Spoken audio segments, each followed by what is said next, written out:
இந்த வீடியோவில் நாம் இன்னைக்கு பார்க்க போகிற டாபிக் கிளாஸ் 9ல் இருக்கக்கூடிய எலக்டோரல் பாலிடிக்ஸ் அப்படின்ற சாப்டர் தான் எக்ஸ்பிளைன் பண்ண போகிறோம். சில நாளாகவே நம்மளோட சப்ஸ்கிரைபர் 2-3 பேர் பர்டிகுலராக அந்த சாப்டர் எக்ஸ்பிளைன் பண்ணுங்க அப்படின்னு கேட்டிருந்தாங்க. ஸோ அவங்க எல்லாருக்காகவும் ஸ்பெஷலாக இந்த வீடியோ நம்மளோட ஃபேவரட்டான சப்ஸ்கிரைபர் ஒருத்தவங்க அஜய் அப்படின்றவங்க. ஸோ நெக்ஸ்ட் வீடியோவில் மென்ஷன் பண்ணுங்க அப்படின்னு சொன்னாங்க. ஸோ சொல்லியாச்சு, ஓகேவா? ஸோ எலக்டோரல் பாலிடிக்ஸ் அப்படின்னா என்ன அப்படின்னு பார்த்தா தேர்தல் அரசியல் அப்படின்னு அர்த்தம். ஸோ நம்ம இது வரைக்கும் எல்லாம் டிஸ்கஸ் பண்ணிட்டு இருந்தோம் இல்லையா, டெமோக்ரஸினா என்ன, ஸோ எப்படி ஒரு ரெப்ரசன்டேட்டிவ் வந்து தேர்ந்தெடுப்பாங்க அப்படின்ற மாதிரிலாம் பார்த்தோம். ஸோ இந்த சாப்டரில் என்ன பார்க்க போகிறோம் அப்படின்னா, அந்த ஒரு ரெப்ரசன்டேட்டிவ் வந்து தேர்ந்தெடுக்கிறாங்க இல்லையா, அது எப்படி இது பண்ணுவாங்க, ஸோ எலெக்ஷன் அப்படிங்கிறது கண்டிப்பாக நெசசரியா இல்லையா, அதனால் இந்த தேர்தல் காம்படிஷன் நம்ம அந்த பார்ட்டிஸ்க்கு நடுவில் நடக்கும் இல்லையா, ஸோ இதெல்லாம் வந்து வேணுமா, இதனால் என்னெல்லாம் யூசஸ் இருக்குது, அதுக்கப்புறம் இந்த எலெக்ஷன் கமிஷனோட ரோல் என்ன, அவங்க ஃப்ரீ அண்ட் ஃபேர் எலெக்ஷன் வந்து கண்டக்ட் பண்ணுறாங்களா, ஸோ இந்த மாதிரி விஷயங்கள் எல்லாமே வந்து ஓவராலாக இந்த சாப்டர் ஃபுல்லாகவே எக்ஸ்பிளைன் பண்ண போகிறோம். ரொம்ப ஈஸியான சாப்டர் தான், ரொம்ப கஷ்டமாலாம் இருக்காது ஏதோ, ஆனால் பேஜஸ் வந்து நிறையா இருக்குது அப்படின்ற மாதிரி நீங்கள் பயந்துட வேண்டாம், சரியா? நம்ம ஸ்ட்ரெயிட்டாக டாபிக் உள்ள போயிடலாம். ஒய் எலெக்ஷன், எதுக்காக தேர்தல் அப்படின்றத பார்க்க போகிறோம். ஒரு சின்ன இன்சிடென்ட் வந்து கொடுத்துருப்பாங்க, இதுக்கும் நம்ம சாப்டருக்கும் இந்த பார்க்க போகிற ஸ்பெசிஃபை டாப்பிக்கும் என்னடா சம்மந்தம் அப்படின்னு நீங்கள் வந்து ஸ்டார்டிங்கில் யோசிப்பீங்க. பட் இந்த ஒரு இன்சிடென்ட் முடியும் போது தெரியும் எதுக்காக தேர்தல் அப்படின்னு பார்ப்போம். ஒரு நாள் மிட் நைட்டில் வந்து ஒரு க்ரௌட் நிறைய பேர் வந்து ஒரு பாஸ்ட் ஒரு 5 ஹார்ஸாக அந்த டவுனோட நடு பகுதியில் வந்து வெயிட் பண்ணிட்டு இருக்காங்க. ஸோ அவங்களோட லீடர்ஸோட அந்த லீடர் தலைவரோட வருகைக்காக காத்துட்ருக்காங்க. ஸோ அந்த பக்கமாக ஏதாவது ஒரு வாகனங்கள் போகும்போது அந்த மக்கள் க்ரௌடாக உட்காந்துருக்காங்க இல்லையா, அவங்க எல்லாமே எழுந்திரிச்சு தன்னோட தலைவனாக தான் இருக்குமோ அப்படின்ற ஒரு ஆர்வத்தில் வந்து எழுந்திருக்கிறாங்களாம். ஸோ அந்த தலைவருக்காக வெயிட் பண்ணிட்டு இருக்காங்க அப்படின்ற மாதிரி தெரிய வருது. அந்த ஒரு லீடர் யாரு, அவங்க எதிர்பார்க்கக்கூடிய தலைவர் யாரு அப்படின்னு பார்த்தா மிஸ்டர் தேவிலால் அப்படின்றவங்க. இவங்க யாரு அப்படின்னா is chief of the Haryana Sangharsh Samiti. இவங்க ஒரு பொலிட்டீஷியன். இவங்களுக்கு ஏஜ் வந்து கிட்டத்தட்ட வந்து 76 வயசாகுது. ரொம்பவே பிஸி மேன். காலையிலேருந்து ஆரம்பித்து நைட்டு வரைக்கும் ஃபுல்லாக நம்மளோட என்ன சொல்கிறது கட்சிக்காக உழைக்கிறவர். கட்சி எதுக்காக உழைக்கும், மக்களுக்காக. ஸோ மக்களுக்காக உழைக்கிறவர் தான் இவர் அப்படின்ற மாதிரி வந்து சொல்லலாம். இவர் நிறையா வந்து மீட்டிங்ஸ் வந்து அட்டென்ட் பண்ணுவாராம் காலையிலேருந்து இந்த நைட்டு வரைக்குமே. அன்றைக்குமே கூட அந்த பர்டிகுலர் டேலுமே கூட நிறையா மீட்டிங்லாம் வந்து அட்டென்ட் பண்ணிட்டு தான் வந்திருக்காங்க கண்டினியூஸாக. அதாவது கடந்த ஒரு 23 மாதமாகவே இந்த பப்ளிக் மீட்டிங் எல்லாமே வந்து இது பண்ணிட்டு வந்திருக்காங்களாம். எதுக்காக அப்படின்னு பார்த்தா எலெக்ஷன் வேணும் அப்படின்றதுக்காக வந்து நிறைய மீட்டிங்லாம் வந்து வச்சுருக்காங்க. ஸோ நியூஸ் பேப்பரில் அப்போ ஒரு இன்ஃபர்மேஷன் அப்படியே ஃபுல்லாக ஸ்ப்ரெட் ஆகுது அந்த ஸ்டேட்டுக்குள்ளே எல்லாமே. என்ன அப்படின்னு பார்த்தா இந்த ஸ்டேட் அசம்பிளி எலெக்ஷன் வந்து ஹரியானாவில் 1987 வந்து வரப்போகுது அப்படின்ற மாதிரி வந்து சொல்லிடுது. ஸோ 1982 இருந்தே அந்த ஒரு ஸ்டேட்டை வந்து ரூல் பண்ணுறது யார் அப்படின்னு பார்த்தா காங்கிரஸ் பார்ட்டி தான் வந்து ரூல் பண்ணுறாங்க.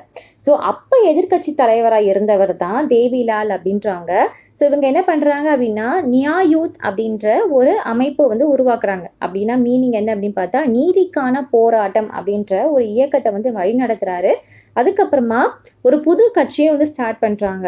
லோக் டால் அப்படின்ற ஒரு கட்சியும் வந்துமே ஸ்டார்ட் பண்ணுறாங்க.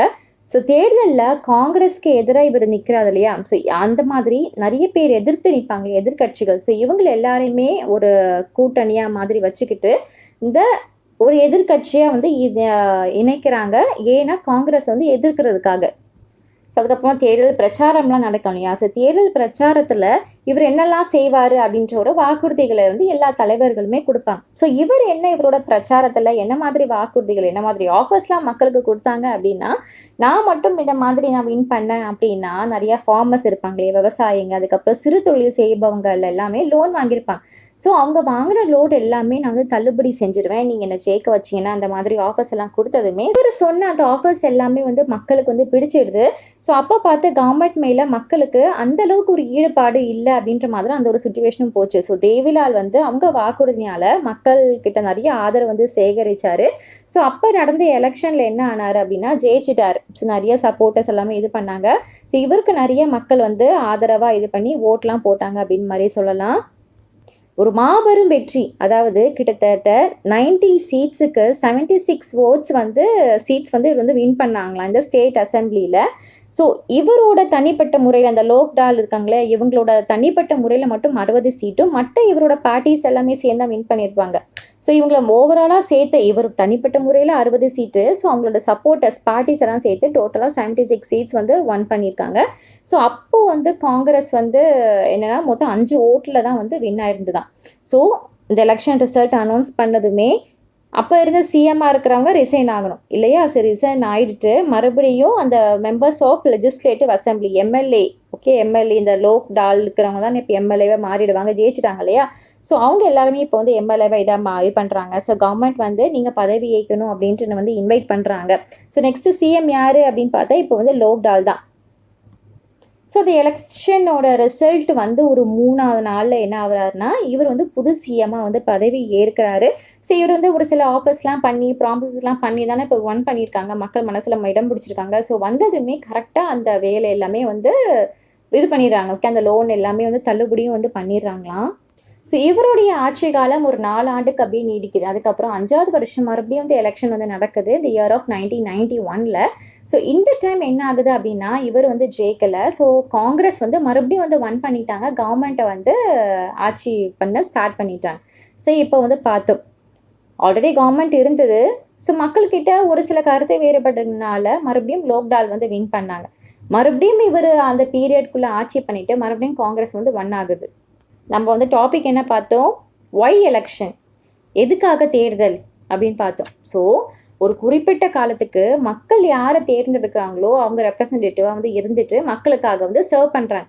இல்லை மக்கள்கிட்ட ஏதாவது ஒரு கருத்து ஒப்பீனியன் இருந்துச்சு அப்படின்னா மக்கள் வந்து இன்னொரு கட்சியை வந்து நீங்கள் எங்களுக்காக வந்து ரூல் பண்ணலாம் அப்படின்ற மாதிரி ஆட்சி வந்து மாற்றி வந்து கொடுக்குறாங்க.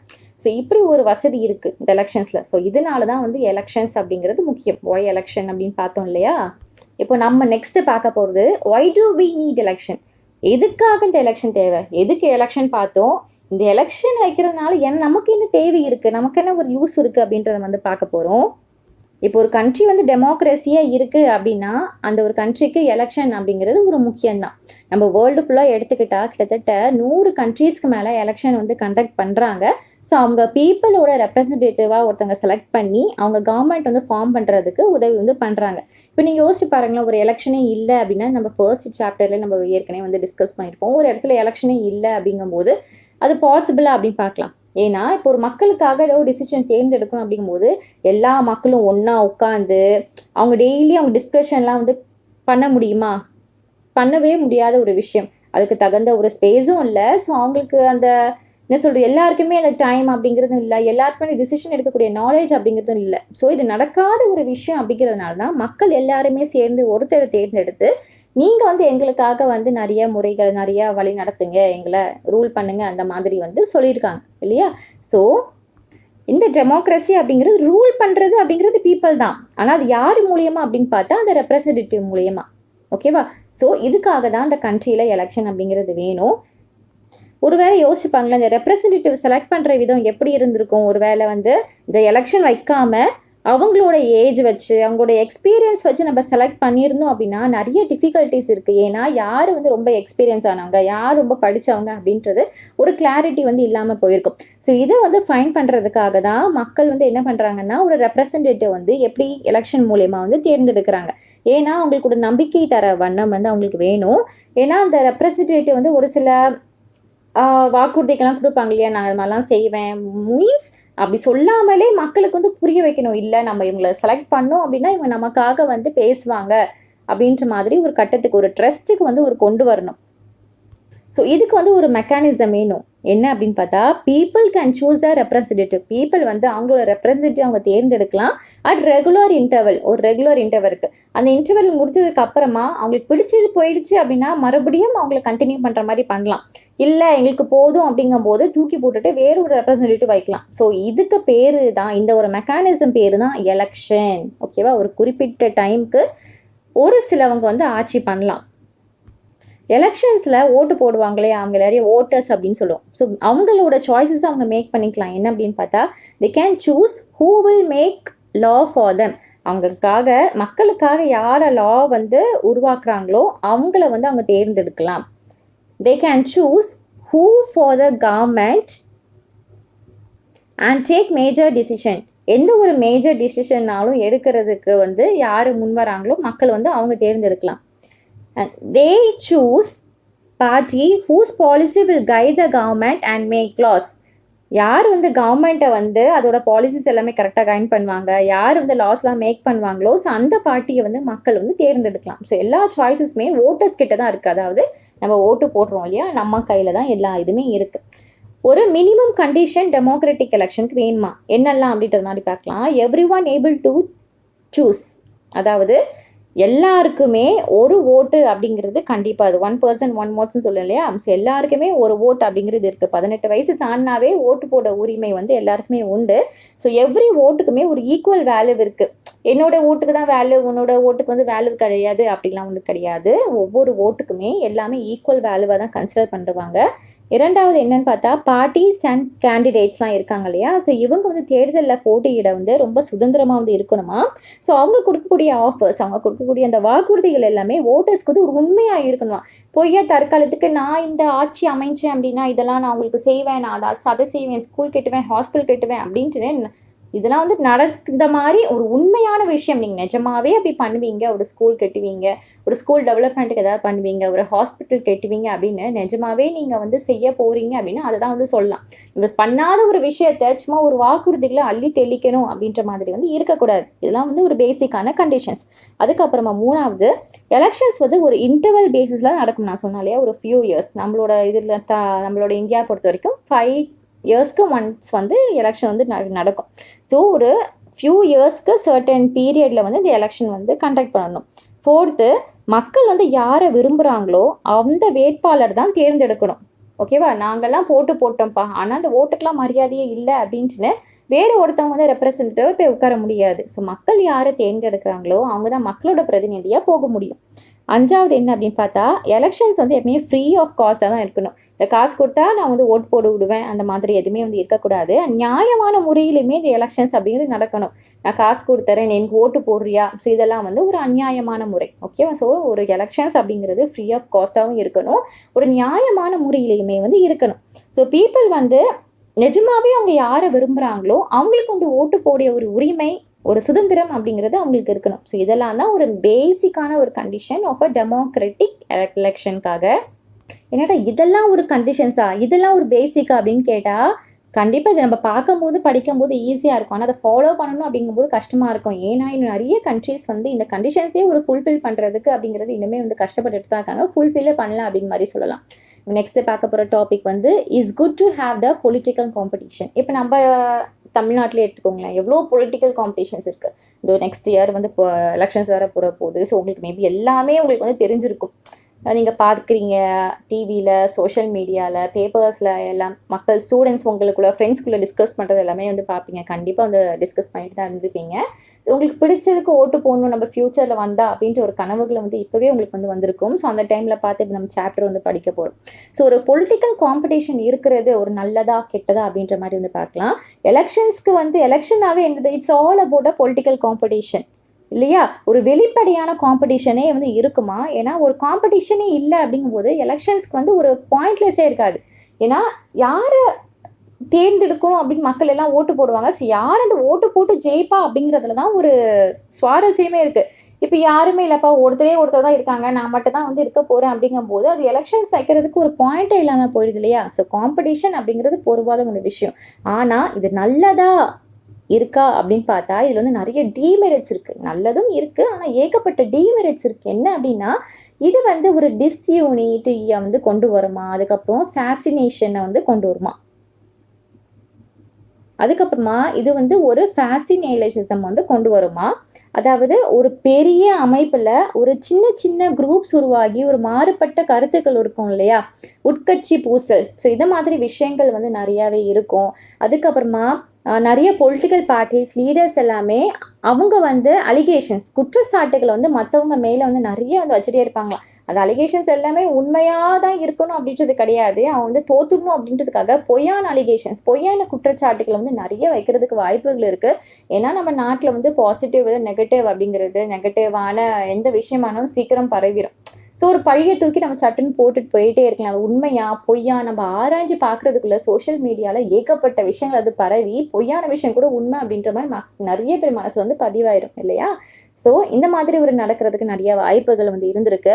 ஸோ அதனால் மேபி டிமெரிட்ஸ்ன்னு சொல்லுவாங்க. அதுக்கப்புறம் பார்ட்டிஸ் அண்ட் கேண்டிடேட்ஸ் எல்லாமே நிறைய ட்ரிக்ஸ் வந்து யூஸ் பண்ணுவாங்க. நம்ம எப்படியாவது இந்த எலெக்ஷனில் வின் பண்ணி ஆகணும், அவனை ஜெயிக்க விடக்கூடாது அப்படின்ட்டுன்னு நிறைய தப்பான ட்ரிக்ஸ் எல்லாமே வந்து யூஸ் பண்ணுவாங்க அப்படின்ற மாதிரி சொல்லலாம். நிறைய காசு கொடுத்து ஓட்டு போடுங்க வைக்கிறது, எல்லாரையுமே இந்த கள்ள ஓட்டு போட வைக்கிறது. ஸோ இது மாதிரி நிறைய வந்து நடந்துகிட்டே தான் இருக்குது. ஓகேவா? ஸோ அதுக்கப்புறமா வந்து இந்த எலெக்ஷன்ஸில் வந்து ஒன் பண்ணணும், எப்படியாவது நம்ம ஜெயிக்கணும் அப்படின்ற ப்ரெஷர் அது இருக்கும். ஸோ ஒரு சென்சிபிளான ஒரு லாங் டேர்ம் மக்களுக்கு யூஸ்ஃபுல்லான பாலிசிஸ் எதுவுமே கொடுக்க முடியாத ஒரு வண்ணம் இருக்குது. நம்ம இப்போதைக்கு இது சொன்னோம் அப்படின்னா மக்கள்கிட்ட அட்ராக்ட் ஆயிரும். ஸோ இந்த டைம் நம்ம எப்படியாவது ஆட்சியை பிடிச்சா போதும் அப்படின்ற ஒரு ப்ரெஷருக்கு வந்து நம்ம வந்துடும் இல்லையா? ஆனால் நிஜமாவே இந்த பாலிசிஸ் நம்ம எடுத்து வச்சோம் அப்படின்னா மக்களுக்கு வந்து அது லைஃப் லாங் யூஸ்ஃபுல்லாக இருக்குமா அப்படின்னு யோசிக்கக்கூடிய வண்ணம் அப்படிங்கிறது கொஞ்சம் கம்மியாகவே இருக்குது அப்படிங்கிற மாதிரி சொல்லலாம். ஆனால் நிஜமாவே மக்களுக்காக வந்து சர்வ் பண்ணணும், மக்களுக்கு வந்து எந்த உதவிகளை செய்யணும் அப்படின்னு நிறைய பேர் வந்து இது பண்ணுவாங்க. பட் அவங்கெல்லாம் ஒரு சஸ்டெயின் ஆகி இருக்கிறது அப்படிங்கிறது இந்த ஒரு ஃபீல்டில் வந்து கொஞ்சம் கஷ்டமாக தான் போயிடுது. ஸோ இந்த ஒரு ஏரியாவுக்கு வர்றதுக்கு அவங்க வந்து சற்றே யோசிப்பாங்க அப்படின்ற மாதிரி வந்து சொல்லலாம். ஏன்னா இந்த ஒரு அன்ஹெல்தி காம்படிஷனுக்குள்ள இந்த மாதிரி நிஜமாவே மக்களுக்கு சர்வ் பண்ணும் அப்படின்னு நினைக்கிறவங்க வந்து கொஞ்சம் போராடி வர்றது அப்படிங்கிறது கொஞ்சம் கஷ்டமான விஷயம். சரியா? ஸோ இந்த மாதிரி ப்ராப்ளம்ஸ் எல்லாமே இருக்குது அப்படின்ட்டு கான்ஸ்டியூஷன் மேக் பண்ணுவாங்க இல்லையா? ஸோ அவங்களுக்குமே தெரியும். பட் இருந்தாலுமே ஃப்யூச்சர் லீடர்ஸை வந்து தேர்ந்தெடுக்கக்கூடிய பொறுப்பு அப்படின்றது அவங்களுக்கு கண்டிப்பாக வேணும். மக்களை வந்து கரெக்டாக வழிநடத்த தலைவன் ஒரு வேணும் அப்படின்றதுக்காக தான் இந்த மாதிரி டிமெரிட்ஸ்லாம் இருந்தாலுமே நம்ம வந்து ஒரு எலெக்ஷன்ஸ் வைக்கணும், ஸோ இந்த மாதிரி வந்து கண்டக்ட் பண்ணணும் அப்படின்ற மாதிரி வந்து வைக்கிறாங்க. எல்லா அரசியல் தலைவர்களுக்குமே மக்களுக்கு எது நல்லது அப்படின்ற மாதிரி தெரியும். தெரியாம எப்படி இருக்காது, அவங்களும் இந்த நாட்டு மக்கள் தானே இல்லையா? ஸோ மக்களுக்கு எது நல்லது அப்படின்ற மாதிரி தெரியும். ஆனா அது ஆசைப்பட்டா மட்டும் வந்து போதாது, மக்களுக்கு நல்லது பண்ணணும்ப்பா அப்படின்ட்டு. ஏன்னா ரியல் லைஃப்ல அப்படி நடக்கிறது அப்படிங்கிறது சாத்தியம் இல்லை. மற்ற ப்ரொஃபஷன்ஸ் மாதிரியே நம்ம பொலிட்டிக்கல் லீடர்ஸுமே என்ன பண்ணுறாங்கன்னா அவங்களோட அந்த பொலிட்டிக்கல் கேரியரை எப்படி மேம்படுத்தணும் அப்படின்ட்டு வந்து நினைக்கிறாங்களாம். ஏன்னா அப்போ இருந்த தலைவர்கள் எல்லாமே காசு எல்லாம் பெருசு கிடையாது, நம்மளால இது பண்ணுறது மக்களுக்கு எல்லாமே நம்ம மக்களுக்கு வந்து செய்யணும் அப்படின்னு நினைப்பாங்க. ஆனால் இப்போ எல்லாம் என்ன செய்கிறாங்க அப்படின்னா, தப்புவா சொல்கிறேனான்னு தெரியல, மேபி என்னன்னா நம்ம முதல் செட்டில் ஆயிரும், அதுக்கப்புறம் மக்களுக்கு பண்ணுவோம் அப்படின்னு மக்களுக்கு பண்ண தான் செய்கிறாங்க. நிறைய இப்போலாம் கூட நிறையா ஃபெசிலிட்டிஸ்லாம் கொண்டு வந்திருக்காங்க. பட் இருந்தாலுமே அந்த அளவுக்கு இருக்கா அப்படின்னு பார்த்தா கொஞ்சம் வந்து கம்மியாகவே இருக்குது அப்படின்ற மாதிரி சொல்லலாம். ஸோ அவங்களோட பவர்ஸை தக்க வச்சுக்கிறது நினைக்கிறாங்க, அவங்களோட பொசிஷனை வந்து தக்க வச்சுக்கணும்னு நினைக்கிறாங்களே தவிர மக்களை பற்றி யோசிக்கிறது அப்படிங்கிறது ஒரு 2ஆம் பட்சமாக வந்து போயிடுச்சு இப்போது. ஸோ அவங்களுக்கு வந்து சர்வ் பண்ணணும் அப்படின்னு விரும்பினாலுமே ஃபுல்லாக ஒரு கடமையாக எதுவுமே யோசிக்காமல் ஃபுல்லாக மக்களுக்கு வந்து சர்வ் பண்ண முடியாத சுச்சுவேஷன்லேயுமே கூட இருக்காங்க. ஏன்னா நிறைய ப்ரெஷர் அப்படி இப்படின்னு மாதிரி வர்றதுனால ஸோ சேவை செய்ய விரும்புகிறவங்க கூட உண்மையாகவே மக்களுக்கு வந்து என்ன தேவை அப்படின்னு புரிஞ்சுக்கிறதுல ஒரு சில இடத்தங்களை வந்து கொஞ்சம் வந்து மிஸ்லீட் வந்து பண்ணிடுறாங்க. இந்த ஒரு ப்ராப்ளம் வந்து எப்படி ரியல் லைஃப்பில் இந்த சுச்சுவேஷன் எப்படி வந்து டீல் பண்ணுறது அப்படின்னா மொத்தம் 2 வே இருக்குது. ஒரு வே என்ன அப்படின்னு பார்த்தா அவங்களோட நாலேஜ் அண்ட் கேரக்டரோட பொலிட்டிக்கல் லீடர்ஸ் இதை வந்து கொஞ்சம் வந்து நம்ம அப்கிரேட் பண்ணணும். ஸோ இன்னொரு வே என்ன அப்படின்னு பார்த்தா எந்த ஒரு பொலிட்டிக்கல் லீடர் சூப்பராக மக்களுக்கு வந்து சர்வ் பண்ணுறாங்களோ, அழகாக வழி நடத்துகிறாங்களோ அவங்களுக்கு ரிவார்ட் கொடுக்கணும். அவங்களோட வேலைகளை கொஞ்சம் தட்டி கழிக்கிறாங்க, அவங்களோட வேலைகளை ஒழுங்காக செய்யலை அப்படின்றவங்க வந்து பனிஷ் பண்ணணும். ஸோ இந்த ஒரு 2 விஷயம் பண்ணோம் அப்படின்னா கொஞ்சம் சூப்பராக இருக்கும் அப்படின்னு சொல்லலாம். ஸோ யார் டிசைட் பண்ணுவா, யார் ரிவார்ட் கொடுக்கணும், யார் பனிஷ் பண்ணணும்னு பார்த்தா இது கேன்சர் வேறு யாருமே கிடையாது, மக்கள் கையில் மட்டும்தான் இருக்குது. ஸோ இதுதான் இந்த எலக்டோரியல் காம்படிஷன் பண்ணுது. இவ்வளோ நேரம் நம்ம எக்ஸ்பிளைன் பண்ணுது எதுக்காகனா இந்த ஒரு விஷயத்துக்காக தான். ஓகேயா? ஸோ இதுதான் இந்த எலக்டோரியல் காம்படிஷன் வந்து பண்ணுது. ஏன்னா இப்போ ஒரு பார்ட்டி ஒன் பண்ணுறாங்க அப்படின்னா இந்த மக்கள் வந்து ஒரு இஷ்யூவை வந்து ரைஸ் பண்ணணும்னு நினைக்கிறாங்க. ஸோ மக்களுக்காக அந்த ஒரு பார்ட்டி வந்து ஒரு இஷ்யூவை ரைஸ் பண்ணி அதுக்கு உண்டான ஒரு சொல்யூஷன் தேர்ந்தெடுக்கிறாங்க. அப்படிங்கும்போது அவங்க மக்கள்கிட்ட ஒரு பாப்புலாரிட்டி வந்து அடையிறாங்க. சரியா? ஸோ இந்த ஒரு சான்ஸ், இந்த ஒரு விக்ட்ரி வந்து அவங்களுக்கு என்ன பண்ணுதுன்னா மறுபடியும் அவங்க வந்து நெக்ஸ்ட் இயர் மறுபடியும் அந்த எலெக்ஷன் அந்த அரசியல் அமைப்பில் ஆட்சி செய்யறதுக்கு யூஸ்ஃபுல்லாக இருக்குது. இப்போது இது மக்களை வந்து பூர்த்தி பண்ணலப்பா, நீ எனக்கு வந்து நீங்கள் வந்து ரெப்ரசன்டேட்டிவாக இருந்து இந்த நாட்டை ஆட்சி செய்கிறது எனக்கு பிடிக்கல அப்படின்னு மக்கள் வந்து நினச்சாங்க, ஒரு சாட்டிஸ்ஃபை ஆகலை அப்படின்னா அடுத்த எலெக்ஷனில் வந்து அவங்களால வந்து மறுபடியும் அந்த சஸ்டெயின் ஆகி அந்த பொசிஷனை வந்து இருக்க முடியாது, அந்த ஆளை போக வேண்டியதான். ஸோ நல்லா பண்ணாங்கன்னா ரிவார்ட், அடுத்த வருஷமும் அவங்க வந்து பதவி ஏற்கலாம். நல்லா பண்ணல அப்படிங்கும்போது பனிஷ்மெண்ட். என்ன பனிஷ்மெண்ட்? இந்த வருஷத்தோட போதும்ப்பா, போதும் நாங்கள் அடுத்த ஆளை பார்த்துக்குறோம், அமுச்சிட்டு வாங்க, நீங்கள் போயிட்டு வாங்க அப்படின்ற மாதிரி டாட்டா சொல்லி அமுச்சுட்ருவாங்க. ஸோ இது வந்து முழுக்க மக்கள் கையில் தான் இருக்குது. இன்னொரு வேலை பண்ணுறது தான் என்னது எலக்டோரல் காம்படிஷன் அப்படிங்கிறது. இப்போ நம்ம ஒரு ஷாப்புக்கே போகிறோம்னு வச்சுக்கோங்களேன், அந்த ஷாப்புக்கு போகும்போது அந்த கஸ்டமர் வந்து நம்ம கேட்குற பொருள் எல்லாமே இல்லைங்கிறாங்க. ஸோ அவங்கள வந்து நம்ம கிட்ட வந்து பிஹேவ் பண்ணுறதுமே எதுவுமே சரியா கிடையாது, எடுத்தெறிஞ்சு பேசுகிறாங்க அப்படின்னு நம்ம நினைக்கும் போது நம்ம மறுபடியும் அந்த கடைக்கு போவோமா? கஸ்டமர் நம்ம மறுபடியும் கடைக்கு போக மாட்டோம். இவன் என்ன நம்மள மரியாதையே கொடுக்க மாட்டான், கேட்ட பொருள்லாம் இல்லைங்கிறான், எதுக்கு இங்கே போகணுன்ட்டுன்னு அந்த கடைக்கே போகாமல் மற்ற கடைக்கு போவோம். ஸோ இதே ஒரு டாபிக் தான் நம்ம இந்த இடத்துல நடக்குது. ஸோ மக்களுக்கு வந்து நீங்கள் பண்ணணும் அப்படின்னு நினைக்கும் போது எனக்கு ஷாப்கீப்பருக்கு வந்து என்ன ஆகுதுன்னா ப்ராஃபிட் வேணும் அப்படின்றதுக்காக கண்டிப்பாக கஸ்டமரை சூப்பராக ஹேண்டில் பண்ணி ஆகணும். அப்போ ஹேண்டில் பண்ணும்போது மக்களுக்கும் கஸ்டமருக்கும் திருப்தி ஆகுது, அவனுக்கும் ப்ராஃபிட் கிடைக்குது. ஸோ இந்த ஒரு பாயிண்ட் தான் இதே இடத்துல நடக்குது. ஸோ என்னன்னா நம்ம ரெப்ரசன்டேட்டிவாக போயிருக்காங்க இல்லையா, ஸோ இந்த ஆட்சி அமைச்சவங்க எல்லாருமே அவங்களுக்கு காசும் வேணும் அப்படின்னு நினச்சா மக்களை பூர்த்தி பண்ணாதான் அவங்க அடுத்த எலெக்ஷன்லேயும் இது பண்ணி ஜெயிக்க வச்சு அவங்க வந்து பதவி வந்து கொடுப்பாங்க. இல்லை அப்படின்னா பதவியை வந்து எடுத்து விட்டுருவாங்க. சரியா? ஸோ அந்த ஷாப்கீப்பருக்கு இருக்க அதே அந்த பொறுப்பு கடமை உணர்ச்சி தான் ஸோ இவங்களுக்குமே இருக்குது அப்படின்ற மாதிரி சொல்லலாம். நம்ம பார்க்க போகிற நெக்ஸ்ட் டாபிக் வந்து what is our system of elections. நம்ம இந்தியாவில் நம்ம என்ன சிஸ்டம் ஆஃப் எலெக்ஷன்ஸ் வந்து ஃபாலோ பண்ணுறோம் அப்படின்னு பார்க்க போகிறோம். நம்ம இந்தியன் எலெக்ஷன்ஸ் ஒரு டெமோக்ராட்டிக்கான்னு பார்க்கலாம். டெமோக்ராட்டிக்னா நம்ம என்ன சொன்னோம், நம்ம எவ்வளோ இது நம்ம வரையறைப்படுத்தணும்ல, இதெல்லாம் இருந்தால் டெமோக்ராட்டிக் இப்படிலாம் இருக்கணும்ட்டு. ஸோ நம்ம இந்தியாவும் இந்த வரையறைக்குள்ள எல்லாமே வருதா அப்படின்ற வந்து பார்க்க போகிறோம். ஸோ இப்போ வந்து லோக்சபா பற்றியும் விதன் அதாவது இந்த எம்எல்ஏ அசம்பிளி, ஸோ இந்த சபா இதை ஹெல்ட் ஆகுறத பற்றியும் பார்க்கலாம். ஸோ இது ரெண்டுமே என்னென்னா 5 வருஷத்துக்கு ஒரு தடவை வந்து நடக்கும். ஸோ பாயிண்ட் நம்பர் 1 டிக் போட்டாச்சு. ஸோ ஒரு இன்டர்வல் பேசிஸில் நடக்கணும் அப்படின்னு பார்த்தோமா, சரி சூப்பர். இந்த லோக்சபாவும் சரி இந்த விதன் சபாவும் சரி இது 5 வருஷத்துக்கு ஒரு தடவை நடக்குது. ஸோ இந்த 5 வருஷம் கழிச்சு என்ன ஆகுதுன்னா இந்த எலெக்டட் ரெப்ரசன்டேட் ஆனாங்க அது ஒரு முடிவுக்கு வந்துடுறாங்க. ஸோ அவங்க கட்சி டிசால்வ் கலைச்சிடுறாங்க. ஓகே, கலைச்சிட்டு மறுபடியும் ஒரு எலெக்ஷன் வந்து அன்னைக்கோ இல்லைன்னா ஒரு சில நாள் கழிச்சியோ மறுபடியும் கண்டக்ட் பண்ணுறாங்க. ஸோ இது பேர் தான் ஜென்ரல் எலெக்ஷன்ஸ். நம்ம 2026 பார்க்க போகிறது. ஓகே, 5 வருஷம் ஆட்சி முடிஞ்ச பிறகு அந்த ஆட்சியை கலைக்கப்பட்டு மறுபடியும் எலெக்ஷன் நடக்குது. அதில் யார் ஜெயிக்கிறாங்களோ மறுபடியும் அவங்க ஆட்சி அமைப்பாங்க. ஸோ இது பேர் தான் ஜென்ரல் எலெக்ஷன்ஸ்.